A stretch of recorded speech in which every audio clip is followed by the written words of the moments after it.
average person doesn't know what matcha should be or should taste like. And so what's happening is the quality of matcha is going down because proper matcha is harvested only once a year. And now they're doing 3. And I've heard 4 in some instances. But that's not the only case. The other part of it is the majority of matcha is now made in China. Unscrupulous people here will be buying Chinese matcha and selling it as Japanese matcha. And of course, the Chinese have been counterfeiting matcha for years already. Logistically, nothing can be done. Hey there, and thank you for tuning in. We're excited to bring you another great conversation today. If you like the show and want to support us, please hit the subscribe button so we can keep bringing you great content week after week.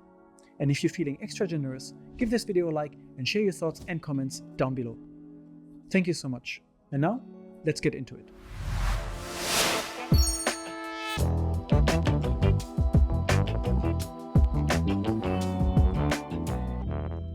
Welcome to Unpacking Japan. I'm Tobi, and today I have the pleasure of sitting here with Randy Soei.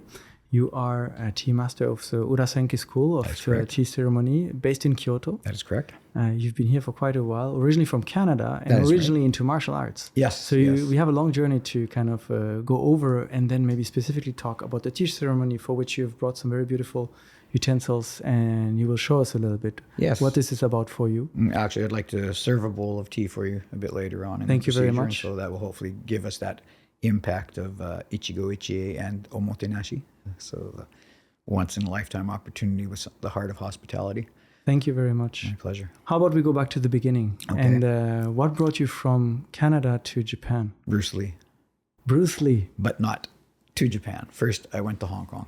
So when I was a child, I studied judo. Of course, I didn't know it was a martial art or something Japanese. It was just something for me to play with my friends at the YMCA, something like that. But a little bit later, I became interested in the martial arts. And so after that, Bruce Lee started to get popular, and I thought, okay, this is kind of cool. So I actually took that one step further, and I left Canada. I moved to Hong Kong. And so I studied Kung Fu in Hong Kong for several years. And then while I was there, I would travel up and down the coast of Asia, I guess I would say. I mean, sometimes I go south to like Malaysia, Thailand, Singapore, but generally speaking, the travel was Taiwan, Korea, and Japan. And coming to Japan on several different occasions, I became interested in the Japanese samurai arts. And what I mean by that are the weapon-based arts. You know, before coming here, I already felt that I was good enough in hand-to-hand or kickboxing or whatever you want to call it. Kakutogi, they would say in Japanese. And so I wanted to find something that had a way to it, like the path, the way, judo, kendo, iaido, karate, do, this do kind of a concept. But I wanted something that I felt wasn't really practical, that would make me focus more on the way. So these weapons, I'm not going to be carrying around a sword or a bow or a naginata or anything like that. So I wanted to start studying those. And so I was finally able to make the move from Hong Kong to Japan and begin this path of martial training, if you would. And originally I came to Tokyo, but for a very short time. And then from there, I went to Matsumoto in Nagano-ken in the center of Japan, where I started to do first kendo and iaido, quickly followed up by naginata, kyudo, and nitto-ryu. And those are the arts that I focused on. But while I was in Hong Kong, I'd learned a phrase. My Cantonese Hatsuon is terrible, so I won't even try and attempt it. Manmo-sengshin. It means, in Japanese, we say bunbu ryodo. So it's the martial and cultural ways, or actually the cultural and martial ways together, if you would. And so it's like, I often compare it to, what would you say, the U.S. military concept of an officer and a gentleman. Okay. You know, you don't want to just be a thug and beat someone mercilessly. You need to beat them artistically, so you need some kind of cultural balance. So I wanted to try to find something cultural to balance that yin and yang aspect of my martial training. And so just by chance, the man that was teaching me kendo was a calligrapher. So I studied a bit of shodo. And I was introduced to a woman that was a traditional Japanese musician. She was teaching okoto, which is the Japanese harp, a long plank of wood with strings on it. And so I started to study those two arts together with the martial arts that I was training, but apparently I had no talent for either of them. And so just by chance, the woman that was living next door to me was a teacher of the tea ceremony. And of course, looking at that from the outside might seem a little bit strange, like you've got the tea ceremony on one hand, martial arts on the other hand, kind of two different ends of the pole, aren't they? But if you think of that phrase, like I said, bunbu ryodo, they both are ways. And so I could easily make the jump. And of course, if you think back to, say, like Sen no Riku's time over 500 years ago, the samurai were very, what would you say, great patrons of the tea ceremony. And of course, following that path of Bunburi-Odo, the culture and martial ways together, many of the samurai are very famous, not only as being tacticians and warriors, but also artists, poets, painters, calligraphers, potters, tea ceremony masters like that. You mentioned a lot of your interests that you've kind of gotten into over the years, and what they all have in common is the way, the do. And you said that you were looking for that. Yes. Somehow. What is it that was important for you about this way, this do, that is kind of the common denominator for all of these? I think for me, especially when I was younger, it came into play a little bit before that, a little bit after that, to be honest, because originally when I started, it was fight and win.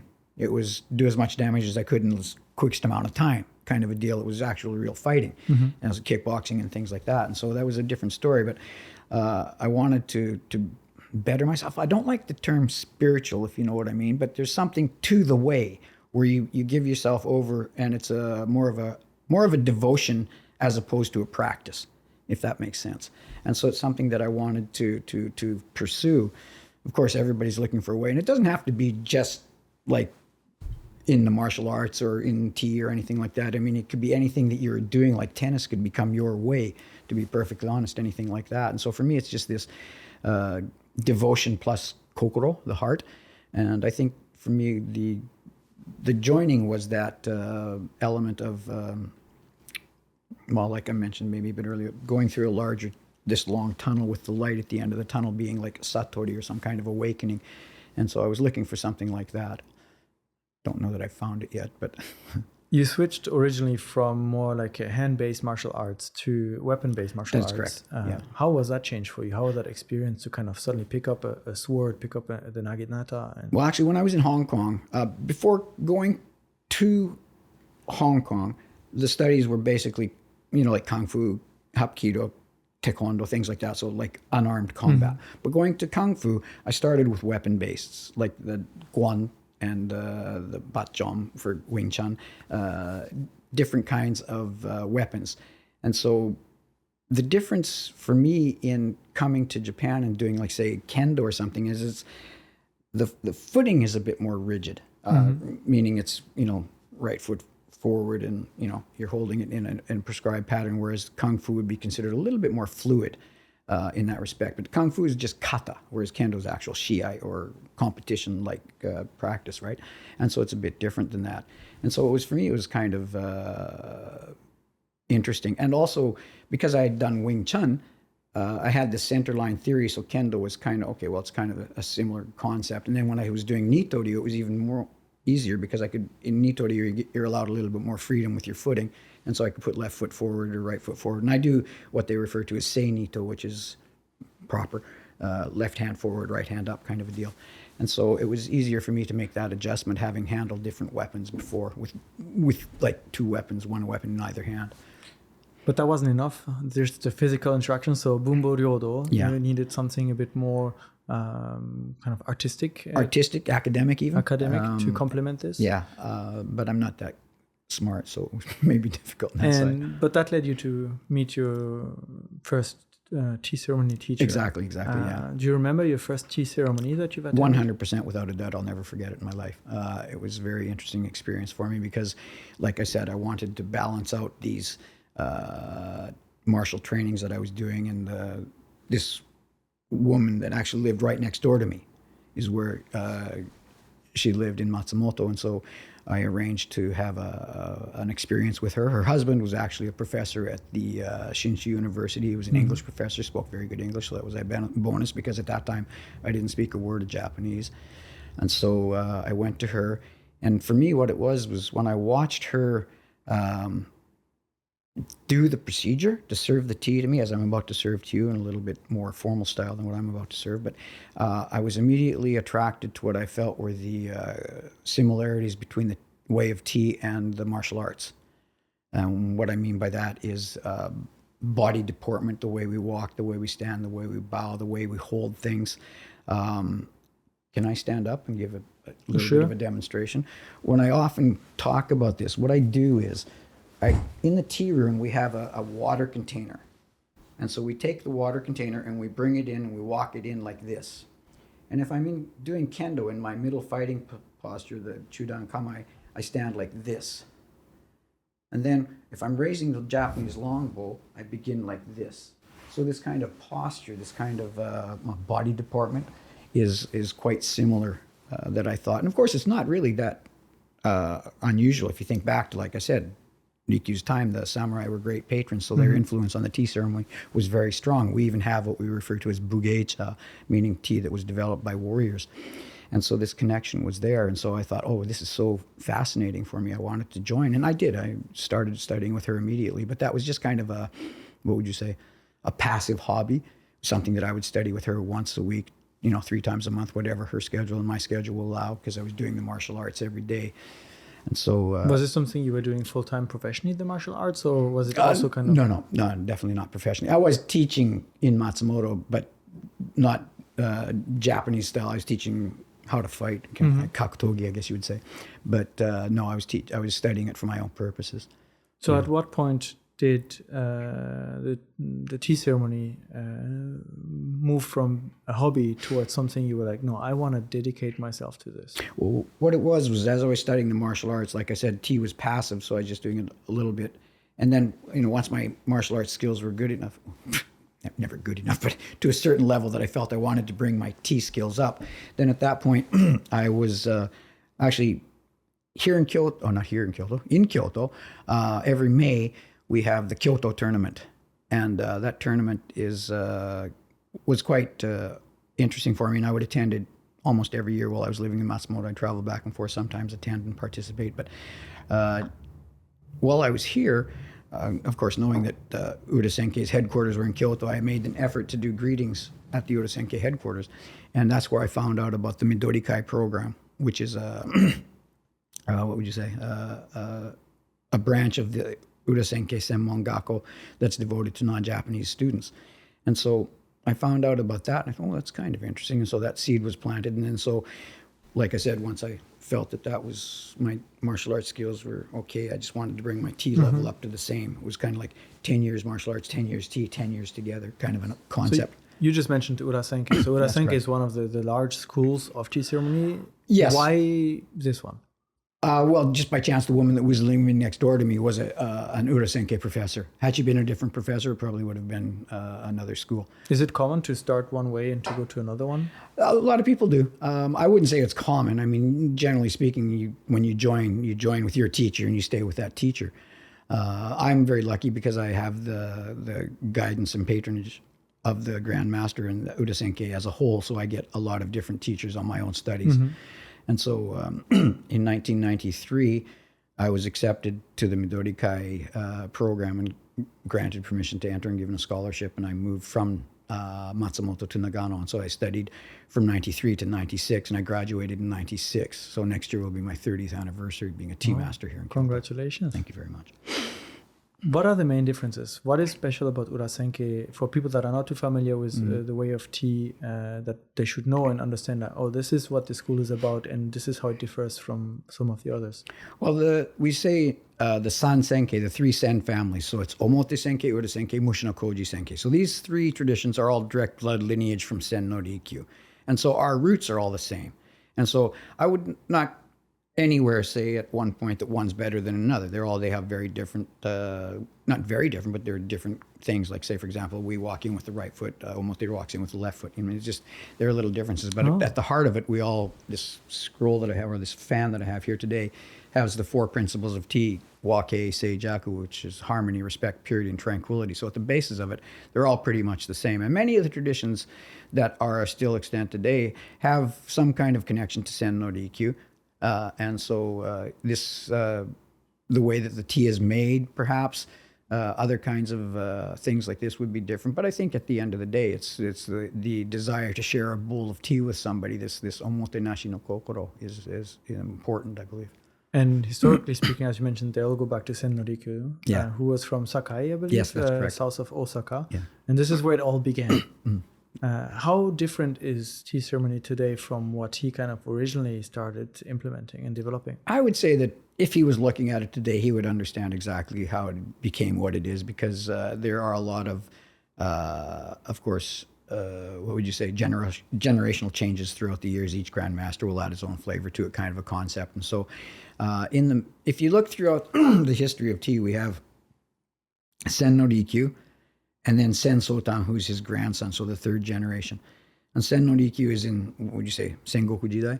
And then Sotan is just before Tokugawa became the power, and Edo began. And then Juichidai, which is Gengensai, and he's the 11th generation grandmaster. And then, of course, Hounsai Sosho, the previous grandmaster, the 15th generation grandmaster. So we see a lot of what would you say? I don't want to say change, but yeah, but change. A lot of when there is some kind of turmoil, I guess, these people come to the top and they promote very interestingly. This is just something that I've seen as looking through it. And like Gengensai, the 11th generation, he's the one that's responsible for developing the table and chair style of tea that we see today in many locations.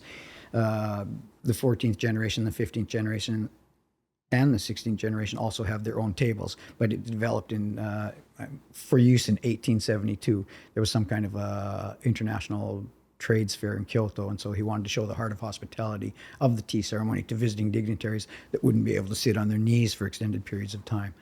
So the way you learned a lot of things related to tea ceremony, besides your many years of practice, was also at the Seimongakko. Yes, for sure. What does one study at the Urasenke Seimongakko? What is the program like? The program for us in the Midori-kai was, in the morning we would study academic procedure, and in the afternoon procedural, like how to make the tea, how to wipe the bowls, and how to just do the different temai or procedures they are. And so in the academic side, of course, it's just complete from how to cook the kaiseki, how to make sweets, of course the history of the Urasenke tradition, the history of tea, just everything. It's we say in Japanese, sogo bijutsu, sogo geijutsu. So tea is a complete art form unto itself. And so there's so many other aspects of tea that are represented in so many aspects of other Japanese cultures that are represented in the tea ceremony. I mean, just take a look in a single tea room. You start with architecture around the outside. You have gardening, you have ironwork, you have lacquerware, you have ceramics, calligraphy, flowers, everything. And so it's really a complete art form. A lot of people will say, well, there's no music in the tea ceremony. Well, that depends. How do you define music?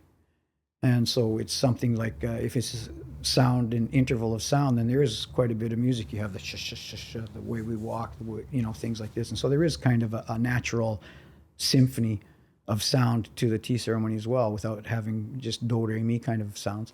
But yeah, it's a very complete art form for sure. So the training begins with kind of getting a good understanding of all of these aspects that kind of come together, and getting to know how to do them by yourself to a degree. Because I believe now, as a tea master today, you will not be in charge of preparing kaiseki meal, that kind of... Actually, in the truest sense, yes. If I'm to be the host of a chaji, it should only be me, ideally. But probably you'll have an assistant or two in the back. So, but I mean, I should be making everything, including the kaiseki meal and the sweets, everything. And so properly, that's what we learned when we went to school in the after the academic side. In the procedural side, we would do that. And then once a month, we would actually practice the formal gathering. And so that would give everybody a chance to rotate from like guest to the assistant in the kitchen in the back, to be a host, to be the host assistant. So all of these roles were played, because the chaji, or the formal gathering of tea, is very much like a stage play. It's very scripted. And it's only for people that have proper tea knowledge and proper tea skill.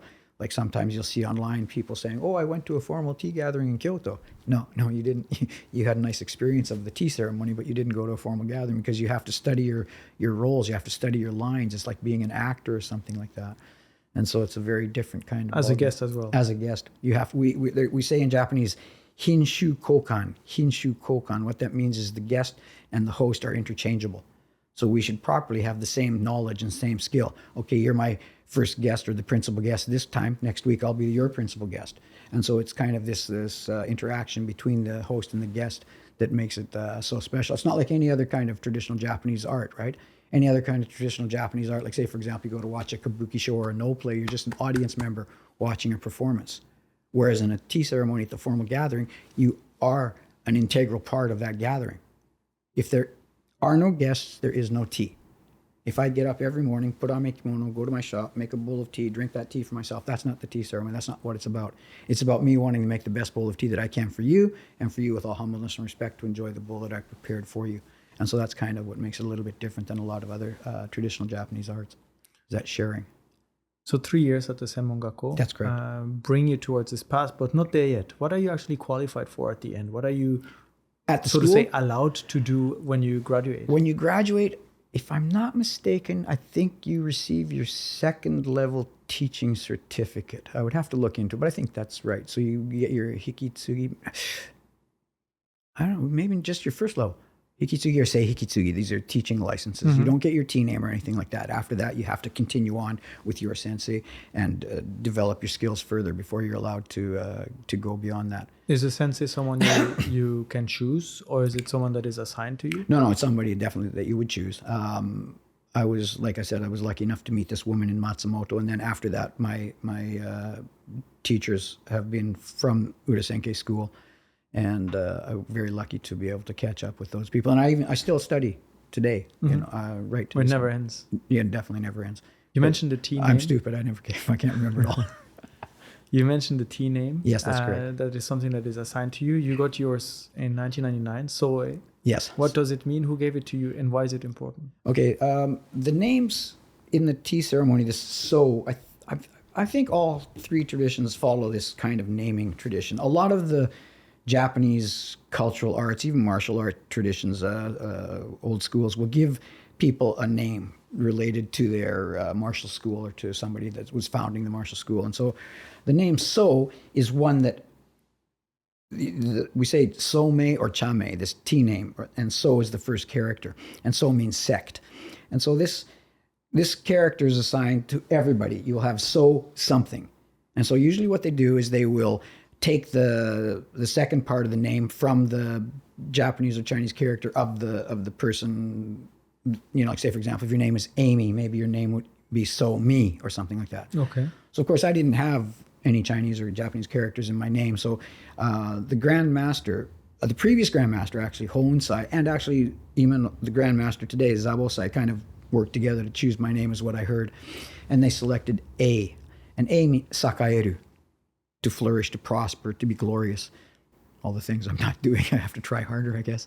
And so at some point, that was given to me. I mean, when my sensei made the application to the Grand Master, he didn't request a name. Sometimes you can request a name. I would have asked for So Ran, because my name is Randy, so Ran, like Midareru or something. Maybe not a good name, but Arashi or something like that. And so it is So A. And so it's kind of interesting because, especially if the Grand Master thought really hard about it and understood that I was Canadian, and we always say A at the end of everything. How's it going, A? Yeah, that could be a very nice So little A. touch, cultural touch. Yeah. Once you receive a name like this, what changes for you as a member part of Urasenke, and as a certified teacher, as a certified practitioner, and eternal learner? To be honest, the name itself doesn't give you any teaching degree or anything like that. You already have one level. After the Chame, you get your Jun Kyoju and the Kyoju thing. That's a different story. But at Chame, I think what it does is it, I don't know, I find it a very respectful position. It's something that I strove for. It's something that maybe probably not such good. My ego was wanting me to get it. But more practically, once I got my Somei, I was able to wear this Jutoku. And I didn't have to wear hakama anymore. Oh. And so the hakama or jama, they're all over the place, and I knock things over and things. So once I got this, I could sit down and relax. But no, for me, I think it's an honorary system. It's something that I take. I don't want to say great pride in, like pride and avarice kind of a pride. I'm proud of the fact that stuck to it as far as I did. I was able to receive it directly from the previous grandmaster and the current grandmaster.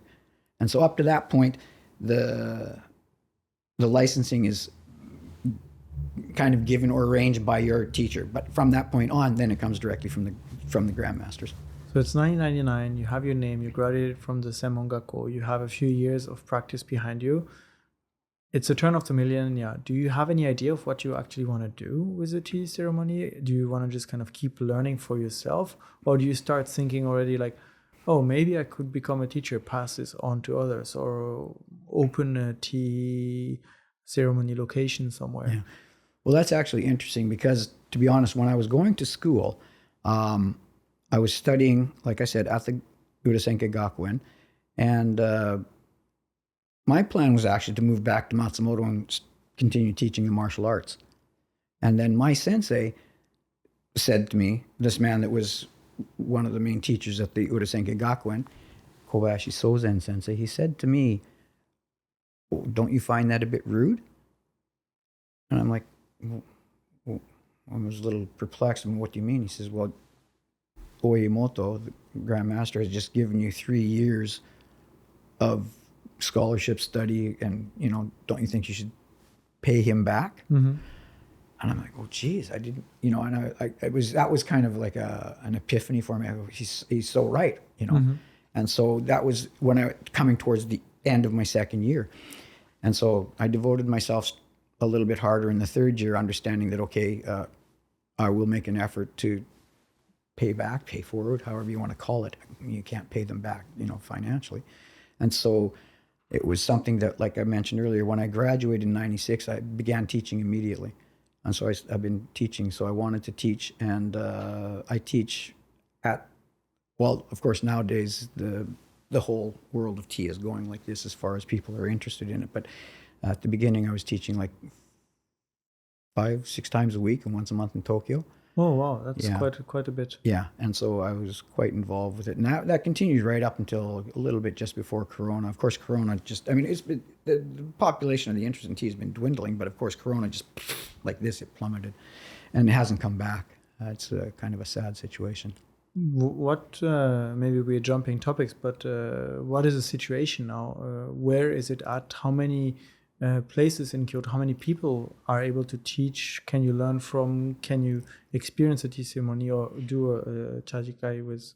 There's, in Kyoto, of course, because we're the mecca, if I can even say that, of the tea world, then there's a lot more opportunity than, say, some other places. But I still say that around Japan there are a lot of teachers that are still teaching the way. But it's just that those teachers are teaching, but then there's nobody, atotsugi, there's nobody to follow in their footsteps. And that's not just the tea ceremony, that's all the peripheral arts that are related to it and things like that. I was on a TV program earlier this year, and in the program I had the opportunity to interview a man that was the 15th generation of Sanada Himo, these flat cords that they used to tie boxes and things like this.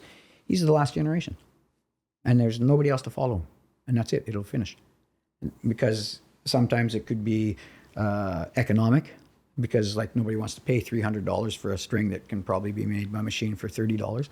And some of it's just, there's just not enough interest in it. And then, of course, the techniques are different because one's handcrafted, one's machine made. And then that's not only just that. There are, we have what we refer to in the tea world as Senkei Jushoku, the 10 craft families of the Sen family. And if I'm wrong, please forgive me. I think 3 of them don't have an atotsugi, someone to follow in their footsteps. So even at that highest level, the interest of these traditional crafts is dwindling. And so with tea going down, so are a lot of peripheral arts that are connected to it go down as well. And I guess one of the big point of discussion right now in the tea world as well is tea production, especially matcha. Oh God, don't go there. That is just insane. Tea became popular internationally, say from just actually when I actually developed my own personal line. I have a personal line of matcha, and I have 4 thick tea, 4 thin tea, and it developed in 2010. And so that from that time, tea started internationally to go up. But I'm not a savvy business guy, or I'd be a multi-millionaire by now. But at any rate, for whatever reason, TikTok, Instagram, thank you very much, last season's crop, meaning this year, like that. You can't find tea anywhere. It's all sold out. So specifically matcha. Yeah, like when I say tea, I mean matcha. I'm sorry. When I speak of tea, I only speak of matcha. And so, but of course, peripheral to that, it's driving up other teas like sencha and things like that. They're making those prices higher as well. And also, the Kyoto government's trying to push other farms to become matcha farms. And so, what happens is that it's just I can't get my own tea. Like So the tea you produce, I can't get it. It's all sold out. Not through me. It's just because I'm very low in the totem pole. If I can't order at auction however many 100 kilos I need, then it's gone. And so it's not going to change in the next 3 or 4 or 5 years. So how does this affect the tea ceremony?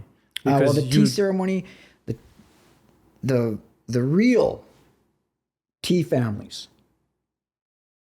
What I mean by that is Koyama and Ippodo, Kambayashi, people like this, these people that are connected to the tea ceremony, they have to maintain that base because we don't know when that's going to go like that. And so they have to maintain that. But the costs doubled and tripled, 300% at auction this year. The price was up. And so it's this part of it is fine. But what the worst part is that, and this is not only international, this is in Japan as well, the average person doesn't know what matcha should be or should taste like. And so what's happening is the quality of matcha is going down because what they're doing is their proper matcha is harvested only once a year. And now they're doing 3. And I've heard 4 in some instances. Oh, wow. But that's not the only case. The other part of it is the majority of matcha is now made in China. And even unscrupulous people here will be buying Chinese matcha and selling it as Japanese matcha. And of course, the Chinese have been counterfeiting matcha for years already.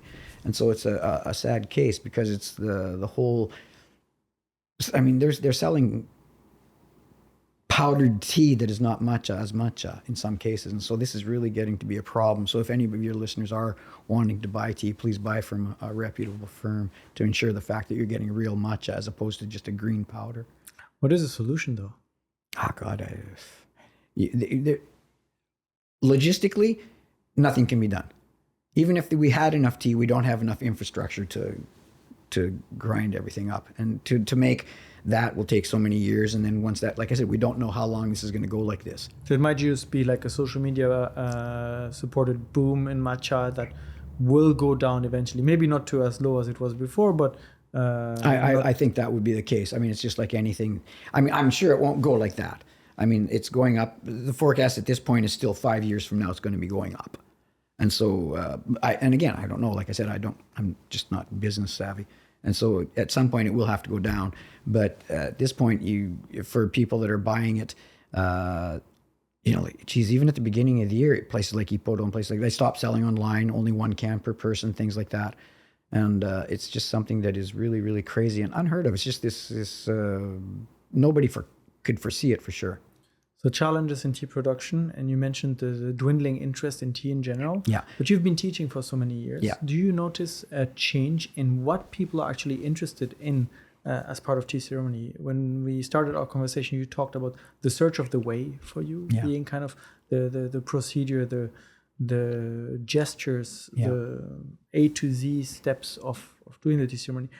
Is this changing? Do you see younger people that are like, I like tea ceremony, but I'm interested in this part, or I want to do this differently? Yeah, you get that quite a bit. And that's something that, like, going back to the matcha thing, I want to just clarify that even here in Japan, what I'm about to serve you is not normally drunk in Japan. People don't drink tea ceremony matcha or chado, chanoyu, sado, whatever you want to call it. They don't drink that kind of matcha. They're drinking the same as everybody else overseas. Matcha latte, matcha cappuccino, matcha cheesecake, everything. I mean, I even have matcha soda in my shop. So I mean, I'm guilty. I'm selling to the masses. But the tea ceremony drink is not popular. 20 years ago, we had a matcha boom in Japan, like where the flavor of matcha, Kit Kats and everything. And so that's a different story. And so the matcha side of it is one thing, but as you were talking about, the interest in the tea ceremony there's an interest in it even domestically. Like I do presentations or tea ceremony experiences, if you would, at my shop. And I'll tell you, I opened the shop in 2007, and probably 85% of the customers coming for tea ceremony experiences were Japanese at that point. And then probably 3 or 4 years before Corona, it started to change a little bit. And then just before Corona, it was probably 60% non-Japanese and then 40% Japanese. And then when Corona hit, there was, of course, nobody. And then after Corona came back, now the dynamic has totally changed. It's like 90% non-Japanese and only 10% Japanese. And so the Japanese people that are having an interest in it, they have I don't want to say a superficial interest because everybody wants to experience it, but they don't want to, like I said, atotsugi. They don't want to follow up. They don't want to do anything in a devotional side of it. Of course, that's a generalization. There are many young people that are wanting to do things with it. But the thing of it is a lot of people might want to take it in a different avenue. Like you see things like nowadays table sado or something like this. What the hell is table sado? It's like... well, this is table sado. This is table sado. This is going to be This is going to be table sado. So I mean, it's a thing where everybody wants something shortened because of this, I mean, everybody wants the Instagram photo. Everybody wants to get that one shot experience, that ichigo moment. And not the door. Exactly. Not the way. Yeah, they just want to have that experience. And so like a lot of the people that I will give the presentation to, and I get a wide variety of people. Like probably this year I've served probably almost 30 different nationalities of people. And so everybody that comes here, they want to have that experience. Some people have a more interested idea of what they want to do with it. Some people are, I don't want to go, they're coming with a group of friends and I want to go to the ninja house, but they have to come. So I need to catch everybody with a little bit of something that make it interesting for each person. And so once they find out that it's a little bit more involved than what they might have thought of, and that's Japanese as well, because the average Japanese person doesn't really know that much about the tea ceremony outside of Sen no Rikyu, and maybe their grandmother did it as well. And so it's something that once they understand that it's a lot more than what they think, there is aspects that are interesting to it. But it's like that. Recently I've been using the analogy of tennis, right? You have millions of people playing tennis all over the world, but only a handful of people will go to Wimbledon. So this formal gathering that I mentioned before is very much like Wimbledon. It's only for people that have that knowledge and skill that can do it. As an experience, anybody can do it. It's fine. It's be like a violin. If you don't play the violin, I'm sure the New York Philharmonic's not going to ask you to play the violin. They could as an experience. Here, it plays this. But it's not going to work. You were explaining earlier that at the turn of every big period in Japan, so the end of the Warring States and the beginning of the Tokugawa regime, and then the end of that one and the Meiji regime and so on, the leaders, the grandmasters of tea kind of brought in some change and developed little by little the ceremony to adapt it to the interests of the society.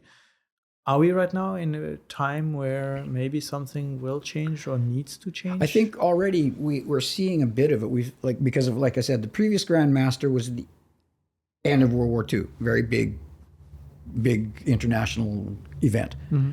The current Grand Master is at the digital age, and that's even maybe a bigger event. Mm-hmm. And so, they have to do things to move forward. And he's developed, like one table, for example, another, we call them in Japanese ryude, this table style setting that was developed for 1872. He developed one that is more of a household item. It's kind of like a keitai marushka doll. It's like a 3-piece set. It sits together. You can fold up? No, it doesn't fold. It's just, like say, for example, he has 3 shapes. He has a triangle, a square, and a circle. And so each one's bigger. And so the biggest one will be the center. And then you have on the right side your kettle or your hot water. And then on the left side, your water, your cold water. And so these can become one simple piece, put it in the corner, use it as a telephone stand or something. And so it's kind of like this, to make it more approachable for everyday people that don't have so much spaces to have a tea room with a garden and, all of the things that you need. So I think, to be honest, even throughout the history of tea, there are only a handful of people that are going to devote themselves to that top level. But you still need enough people to play tennis. And so that's what I think is where we're having a problem right now, is maintaining that interest. If you're a young boy or girl and you have the choice of sitting on your knees for 3 hours in a dark room or going out and playing soccer with your friends, the only bonus is that you get a sweet, and so it has to be approachable. And we've been working. We have Sado Gakko and things like this, and so we've been promoting it to younger people for many years now. But I'm myself at a crossroads as to how to promote it, or how to promote it successfully to keep what we've developed. Now, of course, everybody these days is, oh, it's a tradition, it's a dental. Yeah, but in Rikyu's time, it wasn't, right? It was avant-garde. It was just starting. It was a new thing. It's only after these 500 years that it's actually become a tradition. And so this is something that you need to look forward. And of course, Kyoto as a town or a city or whatever is very maimuki, very forward-looking city. And so is the tea ceremony. The Grandmaster, the current Grandmaster especially, is very looking forward to not looking forward in that sense, but forward-looking to see how we can get more people to join. So on the one side, you want to try to make it more accessible and get new generations interested. You also said we want to keep what we've developed. What do you put inside this keep? What are the essentials of tea ceremony that you want to keep, and where is the limit with what you can start playing around with? I think a lot of, let's go back to the music analogy, if you would. If you're going to play an instrument properly, you have to learn the scales. Mm-hmm. Okay? And so there are people that can play the music, read the music, and play the music very well. And then there are people that can kind of, just play by ear. Mm-hmm. And then there are composers. So composers take it to a totally different level, but they know the scale. And so that's the point that I want to make, is that a lot of people won't learn the scales. They'll learn do, re, and then they'll jump off and try and do something else, and then it's not going to work together. And so that's what I want them to keep, the essence of what we're doing, not do something that's kind of off the chart of what it's supposed to be. I don't know if you can understand what I mean. Can you define this essence? I'm trying to think of, like, say, for example, if it's a Chinese piece, we wipe it in a certain fashion. And that's so a Chinese pottery. A Chinese, say, for example, a tea container. Mm-hmm. So if it's a Chinese tea container, I have a special folding for it and things like that. And so don't change that, and just keep that the same. This is something that has been developed over the years. And so I don't think there's a necessity to change it. And to be honest, the way that tea has become nowadays, I think it's really accessible. There's so much to it already. You can't learn it all. And so I don't know why people would want to add to it. Subtract from it, I can understand, but to add to it, I don't know why. And so I think it's something that if the people want to continue it, it should be something that is done in its purest form. There is a lot of asobi gokoro in the way of tea, especially in the informal gatherings and things like this. We have a lot of leeway to do a lot of different things, but don't make coffee in a teapot kind of a deal, mm-hmm. or coffee in a tea bowl. There are different things, and no sugar, no milk. It's just kind of keep it in that sense traditional, as opposed to trying to add your own flavor to it, I think. If we make an analogy with, let's say, modern art or something, a lot of art pieces sometimes are misunderstood, but they're still kind of considered as art. For you as a tea master, what would you say would be a sort of performative tea ceremony that is maybe interesting in bringing attention to tea, that you would understand and accept as tea ceremony, as opposed to, oh no, this person is kind of, they missed the point. This is kind of, they dropped too much of the important parts. Yeah. You actually get that quite a bit in Japan. A lot of artists and architects and people like this want to do the tea ceremony. And so they'll take somebody that maybe has a little bit of tea experience, and then they'll build something around that. And for that part, the desire to want to promote the tea is very good. But the knowledge with which you're doing it is maybe sometimes lacking. And so I think that in that instance, you like, they have a lot of them. Like, they'll build glass tea houses on the riverbank out of just a frame and all sorts of different things. And this is fine. This is good. You're introducing, tea in a proper way. You're just using different elements, because of course the elements are very integral to a formal mm-hmm. gathering or an informal gathering, like I said. And so I think it's, it is an art by itself, without a doubt. But because of the fact that there's so many other arts involved with it, that kind of makes it maybe difficult. We say in Japanese, toriowase, to bring pieces together harmoniously or something like that. And so You know, like say, for example, if I came in wearing a pink negligee, Mm-hmm. it might not be such a good deal, you know? And so, I mean, where do you draw the line? You know, like I said, as long as you have if you have a proper understanding of what you're trying to do and you miss, that's okay, right? I mean, at least you're trying. Whereas if you don't know much about it and you're just going willy-nilly, then that's a totally different miss, if that makes sense. What you have enjoyed in tea ceremony, has it changed from what you originally discovered in that first experience with your neighbor, where you've seen her come in and serve you the tea and the movement, to what you're enjoying today when you participate in these ceremonies as a guest or as a master? I'll be honest, I don't do much guest work, only to the Grand Masters. People don't invite me. And so for me, what would you say, the most enjoyable part of it is for me when I'm sitting in the Grand Masters studying. Because I can turn myself off and I don't have to be more than what I am. Because everybody knows I'm just Randy. That's it. I'm not Sensei, Soei, or anything like that. He's just that Canadian guy. Mm-hmm. And so I don't have to change myself. I can be more myself. But what it means is I can sit in the tea room and enjoy the ambience of the tea room and kind of just escape myself there, that I couldn't do in a situation where, say, for example, I'm the man. I have to be more aware. I have to be more conscious of what I'm doing and how I'm presenting. Mm-hmm. Exactly.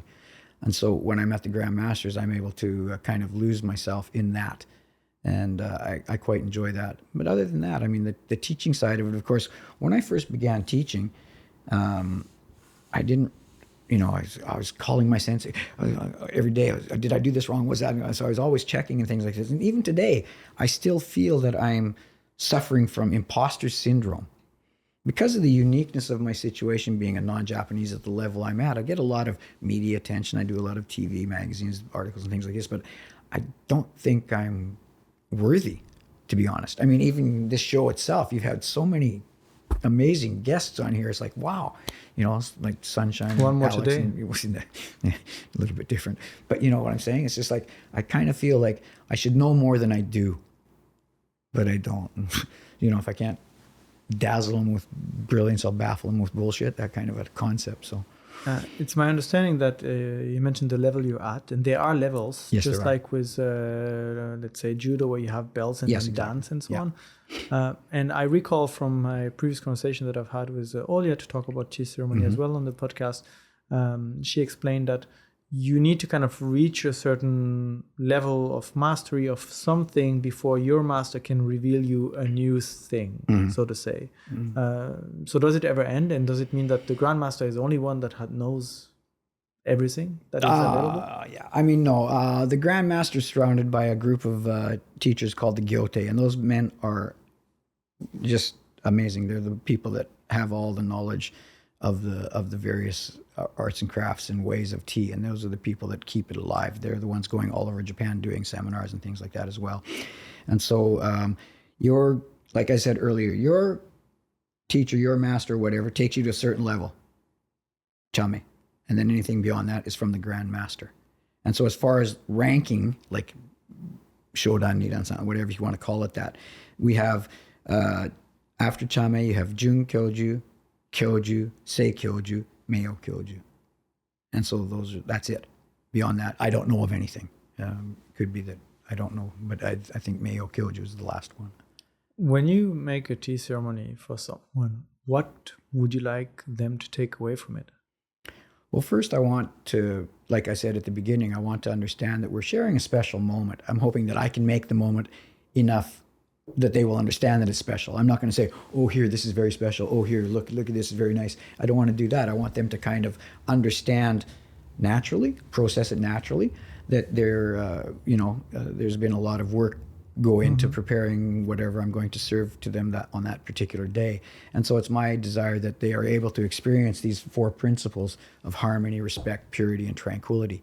We say in a formal gathering, the guests should be able to experience these first 3 of harmony, respect, and purity to enter into a state of number 4, tranquility. I don't mean like a hippie, like drug-induced state of tranquility, just something tranquil. Like peace of mind. Exactly.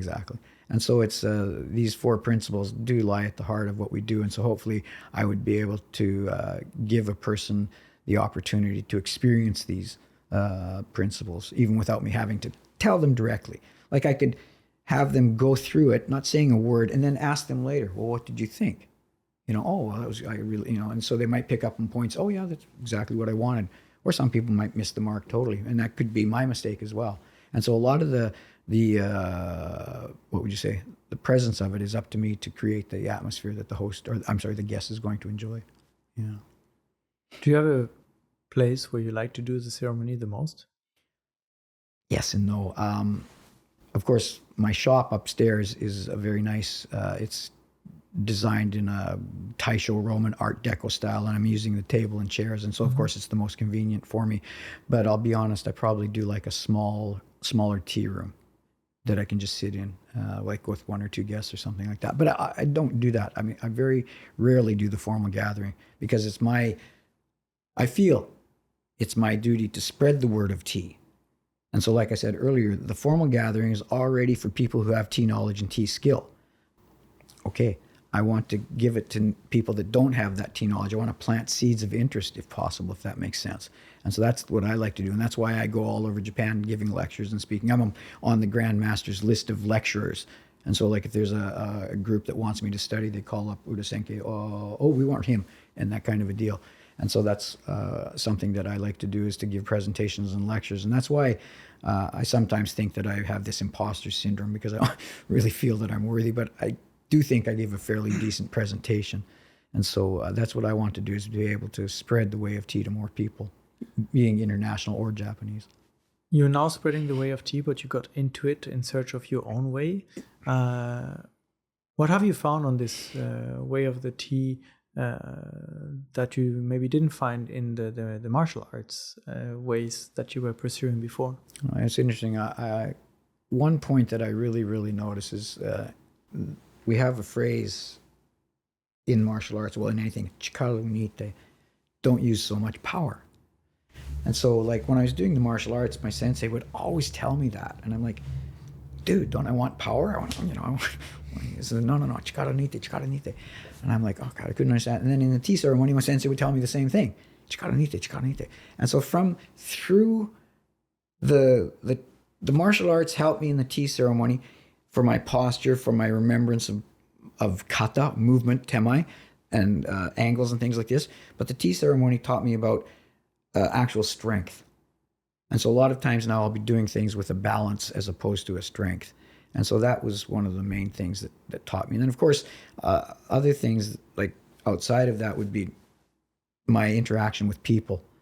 Like when I was younger, I was kind of a dick. I was very aggressive, very somewhat arrogant, people would say. I probably think I'm arrogant these days as well. But I like to think that I could walk the walk and talk the talk. But now I don't think I can do either. And so I'm a little bit more humble. And I don't know that it's the tea that has made me a little bit more humble, or just the fact that I don't have the actual skills to make myself do it anymore. But it's something that I find that my interaction with people is quite a bit different than what it would have been, because I want to look at the other person's thoughts as well. So next year, or I think this episode will be published in 2026, so it will be the same year of your 30th anniversary exactly. Of graduating from the Urasenke school, Semmongakko. Excellent. What are your plans for the next 30 years of tea?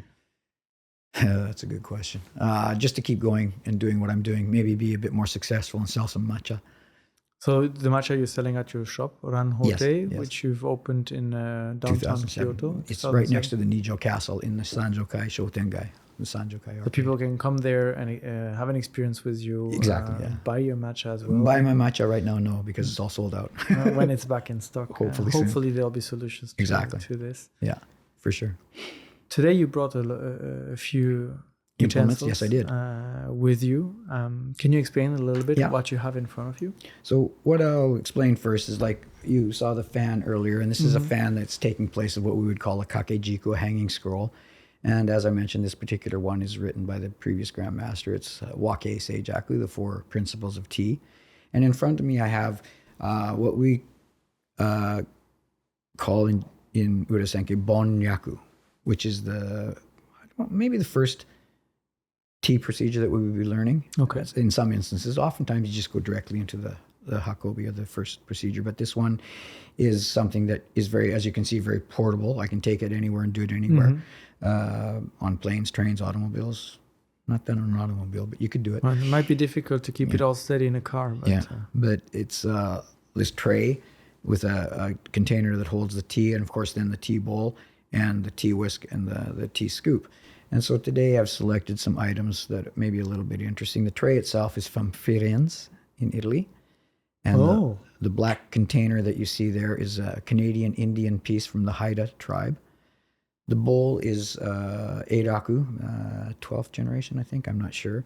And then the tea scoop is a very special piece to me. This scoop was carved by the previous Grand Master of Urasenke, and he gave it the name Mankoku no Tomu, a friend to 1,000 countries.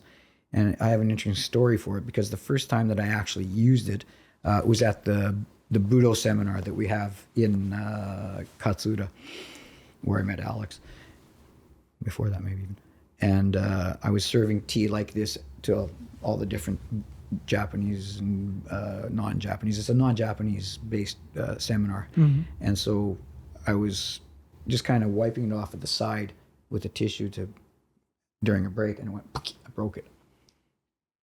And so I'm like, it was right at the end, so it wasn't a problem, but I took it back and I did kintsugi on it. I was wondering, I saw the little shiny reflection. So you have some beautiful kintsugi in the wood. I didn't know that was possible in wood. And so I didn't do it myself. I don't have that skill, but I asked the sensei to make it obvious, because she could have done it where you wouldn't even notice it was broken. But I said, no, I want it obvious. So put in more gold and put it like that. And so it was like, as soon as I broke it, my face just drained. I imagine myself going back to the Grandmaster or the previous Grandmaster. You want to make me another one, please? It's crazy. But that gives it a very nice story. Yeah, it was amazing. And so he made it actually out of a pine tree from the garden next to Konichian. So I was quite honored to receive it. So what I'd like to do then today is serve you a bowl of tea. And you notice I have a sweet there for you, so please feel free to eat that. And then at some point we're going to have to ask Sakura-chan to bring in some hot water. Okay. Okay. So the sweet as well, I believe, is important. Yes, it is. It's usually, I think, sometimes seasonal or sometimes from a specific shop. Sometimes seasonal. The shop, actually, to be honest, if it was like, say, for example, if it was proper and I was doing it, it would have been something that I made myself for you. And so this particular sweet is a Joyo manju. A Joyo is the highest ranking sweet. It might even be easier just to eat it with your hand, but up to you. But before you eat it, we, of course, because this is the tea ceremony, there's different etiquette and things that are involved with. And so what you want to do is pick up the plate, make a slight bow of respect together like that. And then you can leave it on the table or put it in your hand and then use the pick or just break it with your hands. What we want to do is avoid cutting it into 4 pieces. I'm sure you know that 4 is an inauspicious number in Japanese tradition, having the same pronunciation as death. So 1 or 2 or 3 pieces is fine. 1 might not be such a good idea. And there's a beautiful illustration on this plate as well. Yes. And does this one have a story too? It actually does, because it's connected to the bowl that I have here today. This particular tray or sweet plate that you're looking at has 2, we say in Japanese, karako, what they refer to as Chinese children.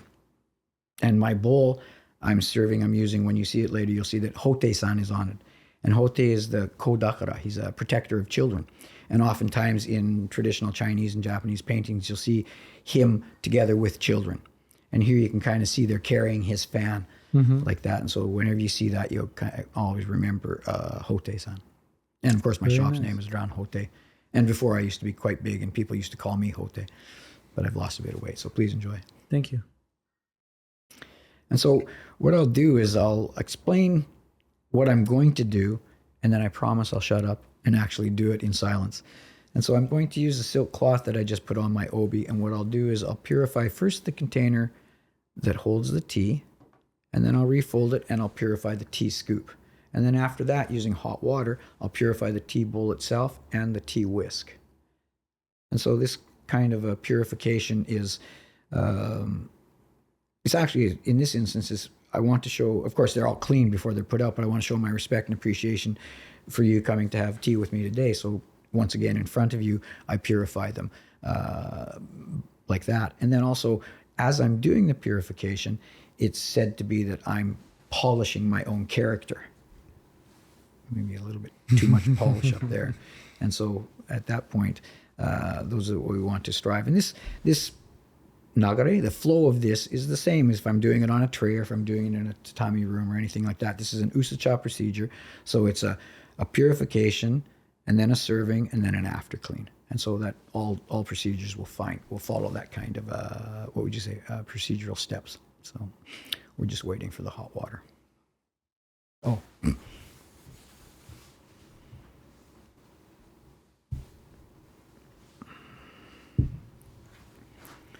Okay, It's a very beautiful kettle. Thank you. This is actually from England. It's a Sheffield piece. It's from the 20s, an Art Deco piece. I mentioned earlier that my shop is kind of a Taisho Roman Art Deco. I have a very love of Art Deco, and so this piece is kind of funky. I love that, against maybe some preconceptions of everything having to be by traditional artisans, local teaware. But you have a piece that you mentioned that is like Canadian Indian, from Italy, from England, from Thailand, and from Japan, of course. From Canada. And it makes it kind of a very, international Japanese tea ceremony. Well, it's very, the tea ceremony has been very diverse ever since its beginnings because it's imported a lot of different utensils from all over the world. I mean, even back then in Rikyu's time, you had pieces like coming from Europe and from Vietnam and places like that. And so this kind of, we say in Japanese, mitate, which is to use pieces that weren't developed with the express purpose of being used in the tea ceremony. And so, of course, this wasn't developed for using with matcha, but it's very usable. And so this is about the only thing you can't really change out. Anything else you can kind of get away with. And so it's something that, it's another thing that I find, like I mentioned earlier, it's interesting. You have this leeway, you have this opportunity to create something that other people will enjoy. And that's part of the charm of the way of tea. Is there a set number of whisks? On the tines of the whisk, depending on which whisk it is, they do have various numbers. There's a reason and a kind of... This particular one that I have right here today is the only one that we use at Urasenke. This is called Shin. And this shape, I forget how many it is. I know we have Nanaju, Hachiju, Haku, Hakuniju, Araso, Kazuho, things like this, but this is the one that's properly used for Urasenke. This is about 70, I can't remember exactly. I'd have to count them, and I don't think we have enough time. So, okay, so I'll move the mic out of the way a little bit if you don't mind. On the side, just a bit, it won't be too much of a problem. And so, like I said, from now I'll kind of shut up. The table, of course, is a little bit higher than what I'd be used to, so it'll be a little bit awkward, and hopefully I don't look too bad.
do is I'll just come over there and serve.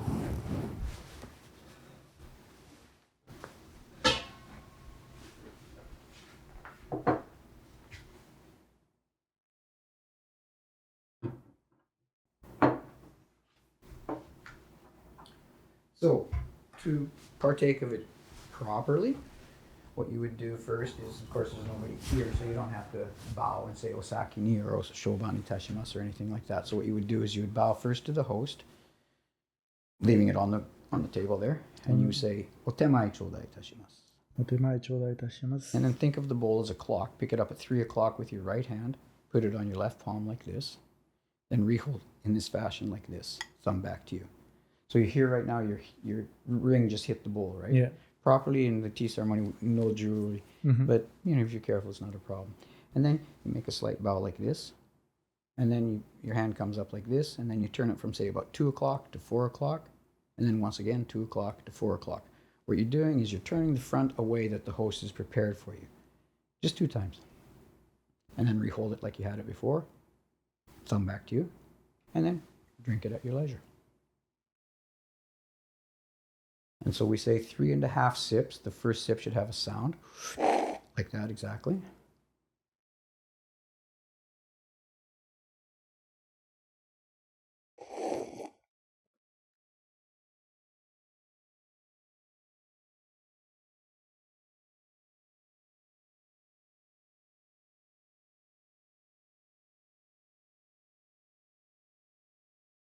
And then the last sip. And then you would wipe it like that, say with your thumb and your index finger. And then you turn the bowl back counterclockwise, the other way. And then you put the front down in front of you. And that's when you take a look at the bowl. Okay. You wouldn't look at the bowl when there was tea in it. You wouldn't spill any. Oh, sorry, I should have moved this back. And so, first of all, you take an overall look at the bowl. And then you pick it up and take a closer look, because part of the enjoyment for the guests is to look at the utensils that the host has selected. So drinking the tea itself is actually a relatively fast experience. It's not like you have the tea and you enjoy it for 10 minutes. Exactly. It doesn't happen. That's puzzling to a lot of people. I mean, even some of the people that I have at my tea experience, they don't want to drink it. They want to leave the sweet, have the sweet tea. And no, it's 3.5 sips. We drink it and it's done. So this character is the one that goes with the 2 children that are playing on In English, we refer to him erroneously as the laughing Buddha, the happy Buddha, the smiling Buddha, the fat Buddha. He's not the Buddha. He's just a fat old monk. Happy one. He's a happy one, exactly. He's actually the future Buddha. This was very nice. And so then what I do is you turn the bowl back to me once, twice, and I come and pick it up. And then I take it back here. And as I mentioned, there's a serving, or there's a preparation, there's a serving, and then there's a closing. So what I would do now is go through a closing ritual to put the utensils back into their original positions.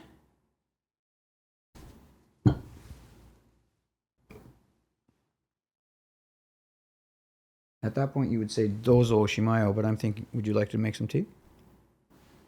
Up to you. I don't want to put you on the spot. I can give it a try. Okay, I don't so think I'll I just would. clean this bowl out. And then you can make a bowl of tea.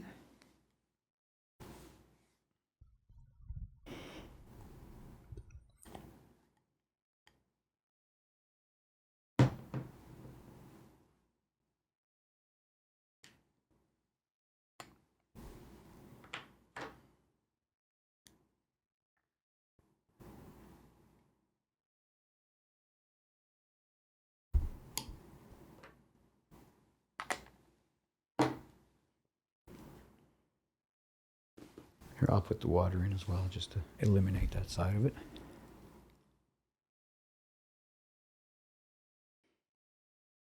Okay, let's change places. I'll go that way.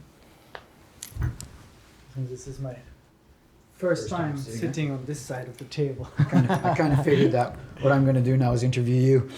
All right. Well, thank you so much for coming today, Tea Master Tobi. So what you want to do now is you take the whisk with your right hand like this, even if you're left-handed, and then you hold the tea bowl from above like this so the bowl doesn't move around, maybe more from the top. Yeah, and then just the motion in the bowl is just straight up and down, 12 o'clock, 6 o'clock. Straighten your back, round your arms, chest out, faster, faster, harder, harder, stronger, stronger. Vite, vite. Schnell, schnell. Harder, faster, harder, faster, harder, faster. Just straight up and down. Don't go to the side. Just straight up and down.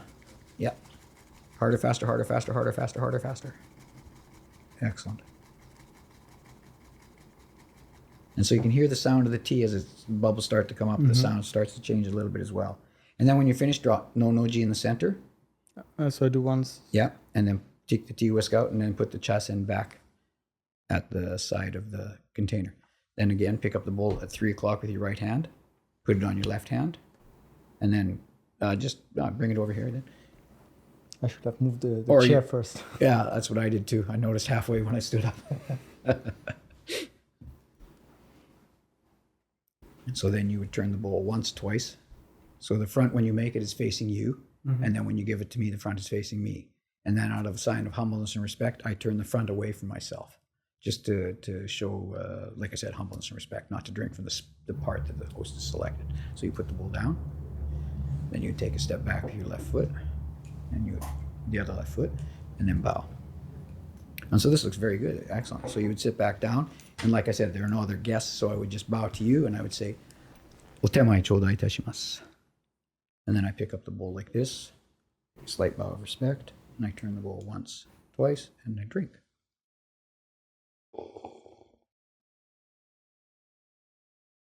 It's actually the tea that I've selected today is very special tea to me.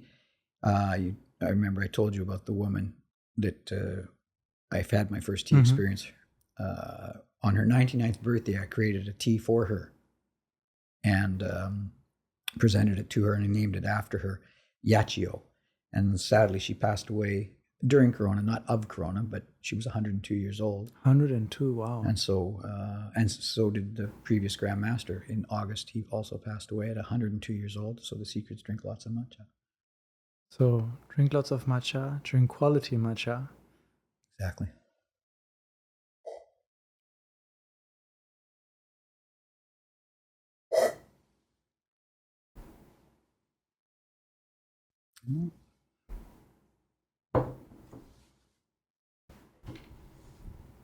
I rarely get to drink from them myself, so it's great. Thank you. So, are you enjoying your experience here today? Yeah, this was quite a great experience to kind of have that ceremony from you.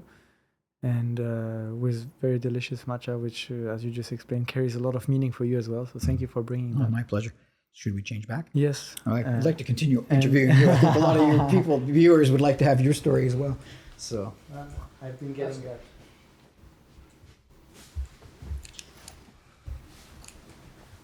So I noticed that during the ceremony you had a lot of steps. Maybe we can adjust the microphone again a little bit, but the way you grabbed every item, the way you folded the napkin, the way you wiped each utensils, everything was very specific. Yeah. But during all that time, I'm curious about what you are thinking about. Actually, if I'm perfectly honest, or actually if I'm doing it the way I would like to be doing it, I'm not thinking about anything. I'm in a state of mushin. We say in Japanese, no kokoro, mu no kokoro, meaning something that is, what would you say? In English, I translate it as in the groove, meaning you're doing something without thinking about it, but because you've already done it so many times, it should just come naturally and just flow. And that's kind of when you watch somebody that's good at something, you can notice them in the groove because they're not thinking about their movements. There's nothing staggered and it just kind of goes smoothly. Whereas if you're seeing somebody struggle, you can, they're not quite there, kind of an idea. And so these are our steps that, we learned at school ad nauseum that we had to perform. And so hopefully that I'm able to make a little bit of a flow with them and make them work out. But they're all, like you said, they're all very just prescribed movements. And as I mentioned earlier, like even if this was a different piece, I would be folding this cloth in a different fashion. Same with this cloth, depends on what the situation is. And so it's something that has to be learned. And it's not just tekito, not just something that you're doing. It's something that is really been thought out. And like each tradition might do it a little bit differently. I know they fold their cloths in different ways, and they wipe these or fold in different ways. And so there are a lot of differences. But like I said, at the heart of it, we're kind of all the same. So, And at the end, everything goes back where it was at the beginning. yeah, at the beginning. We want to create that, what would you say? Alpha, omega, I guess. Beginning and end. We covered a lot of topics today. We experienced, or I experienced a tea ceremony. Is there anything important about the way of tea, sado, that we didn't really touch upon that you would like to maybe bring up and talk about? I think we touched on quite a bit of it. And what I would like to just reiterate perhaps is that at the heart of it are these 4 principles. And at the heart of it is this right here, sharing these moments. Like I mentioned earlier, if I just do this for myself, like I just did, like say, for example, I went to my shop and every morning I come to my shop, put on my kimono, make a bowl of tea and drink it like I just did now. That's not what it's about. It's about me wanting to make the best bowl of tea I can for you, and then for you, with all humbleness and respect, to enjoy it. And earlier I mentioned Hinshu Kokan, the guest and the host are interchangeable, and we just did that. And so we had that connection as well. So that wouldn't happen in a normal gathering, but the opportunity to do it today was here. And so I think that's kind of an important element of it, is this sharing the Ichigo Ichie moment, the Kodak moment that we're all trying to capture. I think this is one of the more important elements of it. Well, thank you for coming here today and sharing that moment with me. It was a very pleasant experience, and I hope our listeners found it as interesting as I did, and make it curious to kind of learn more about it, and not just kind of want to go to the ninja house next door. Exactly. But, and like I said, there's ample opportunity, because we have branches and sub-branches and chapters all over the world for people that aren't in Japan. Of course, in Japan, pretty much everywhere, every city, every town, every village even is probably going to have a tea teacher. So the opportunity is definitely there. We'll put all the links in the description so people can find you and your work and your school as well if they're interested in kind of getting more into Urasenke. Yes. Thank you again for coming. My pleasure. Thank you everyone for listening and watching. This was Unpacking Japan, and we'll be back in the next episode. Bye. Okay. Nice meeting you all.